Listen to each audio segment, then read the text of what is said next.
আগে যেহেতু আমরা এমআরপি পাসপোর্ট দিয়ে এমআরপি পাসপোর্ট বানাইতাম, 3 মাসের মধ্যে কিন্তু পাসপোর্টটা হাতে পেয়ে যেতাম। আর এখন কি নিয়ম কিছু সরকারে কিছুই বুঝতে পারতেছি না।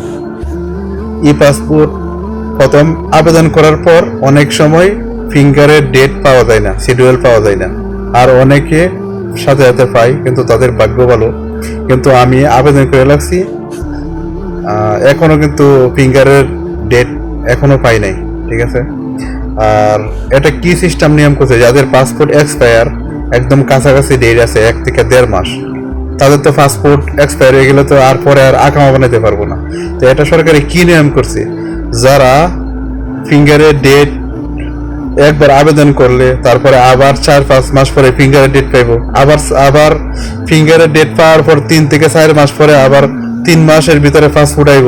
পুরা একদম 6 মাস থেকে 7 মাসের একটি সময়, লম্বা একটা সময়। এই সময়ে একজন প্রবাসী ভাইদের অনেকের আছে পাসপোর্টের ডেট নাই 1 থেকে 2 মাস 3 মাস।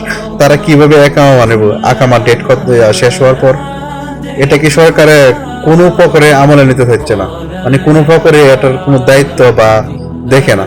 প্রবাসী ভাইয়েরা যারা আছে সবাই, তারা অনেকে এই সমস্যারে ভুগতেছে। ঠিক আছে। আর এখন আলজব অঞ্চলে যারা আছে তবরজল, তাদের জন্য অনেক সুবিধা, তাদের কপাল অনেক ভালো আছে। আমাদের এখান থেকে প্রায় 2 থেকে 2.5 ঘন্টা সময় লাগে শুধু যেতে, অনেক দূর। না হলে কিন্তু আমিও যেতাম, আমারও আবেদন করে লাগছি, এখনো ফিঙ্গার ডেট পাই নাই, কিন্তু এখানে গেলে হয়তো ফিঙ্গার দেওয়ার ব্যবস্থা হবে। তাই আলজব তাবরজল অঞ্চলে যারা আছে তারা সুন্দরভাবে ফিঙ্গার দিতে পারবেন, এবং রাত 12টার পর থেকে তারা আবেদনের স্লট খুলে দেওয়া হবে। তারা শিডিউল নিতে পারবেন ফিঙ্গারের জন্য। শুক্রবার এবং শনিবার 2 দিন তারা ফিঙ্গার দিতে পারবেন, আবেদন করতে পারবেন সুন্দর একটি সেবার মাধ্যমে। আলজব তাবরজল অঞ্চলের যারা আছে লোক, তারা কিন্তু ভালো সেবা পাবে, সুন্দরভাবে ফিঙ্গার দেওয়া শেষ করতে পারবে। কিন্তু আমাদের এখানে আসবে সাকাকা,